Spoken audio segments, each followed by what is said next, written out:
Ги најдов во длабокото е прва книга на младата гостиварка Симона Јовановска.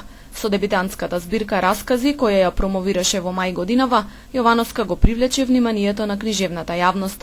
Таа живее и работи во Скопје, доаѓањето во родниот град го искористивме за краток разговор околу создавањето на книгата, темите во расказите и нејзините планови за воиднина. Расказите се пишувани во периодот 2010 година навака. Се пишувани во ситуации кога јас лично сум чувствувала потреба и некој внатрешен порив да ги напишам. Не се напишани наменски. Најпрво пишував за разни конкурси, блогови и форуми. И имав прилика да го запознам мојот издавач, Ненад од Или, кој што имаше прилика да прочита дел од тие раскази и ми предложи да со нив собрани сите најдобри конкурираме на конкурсот од страна на Министерство за култура, кој што секоја година го распишува некаде кај септември. Моето творештво е обседнато со оние мрачни страни на личноста кои што ги има кај сите луѓе, кои што не се многу атрактивни за нив јавно да се збори, се најчесто некои потиснати стравови, фобии, не се баш светла точка во општеството. Меѓутоа мене лично секогаш таквите скриени карактеристики во човекот ми биле привлечни. Како автор што и припаѓа на помладата генерација, Симона смета дека последниве години на книжевната сцена во Македонија се појавиле квалитетни млади писатели, кои заслужуваат внимание и поддршка. Јас лично, тоа е мој некој личен впечаток, дека во последно време многу повеќе се форсираат тие некои домашни автори. Еве преку конкурсов на Министерство, јас барем лично знам 4-5 автори кои што во текот на оваа година или издале или ќе издаваат до прва книга. Имаше нели иницијатива од издавачката Кутија Табернакул, каде што имаше поддршка од страна на нови автори.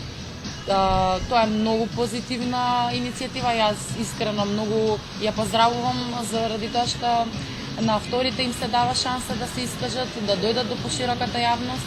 Значи го стакам Ненад Јолдерски, Петар Андоновски исто кој што се во моментов издава со Или. Мојата сограѓанка Верче Карафиловска исто така имав прилика да ја прочитам. Романот е многу солиден со оглед на тоа што е дебитантски и со оглед на возраста, значи она е релативно млада.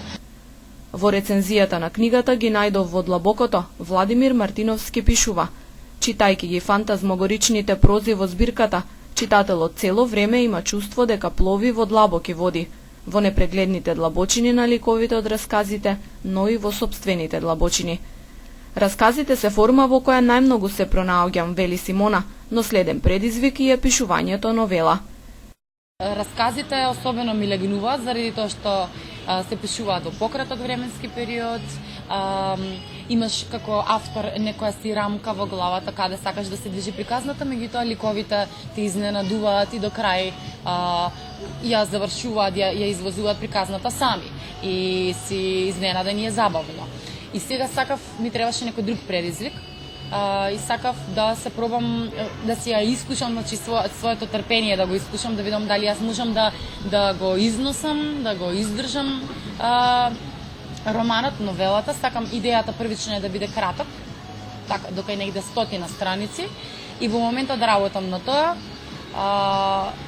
и здравје Боже, еден ден, ако го завршам и ако биде се во ред, ќе се видиме и во таа прилика. Јовановска е родена 1985 година, а по професија е економист. Нејзините раскази се влезени и во едицијата на Евана за поддршка на млади автори. Во 2010 година добила награда за краток расказ на конкурс распишан од окно.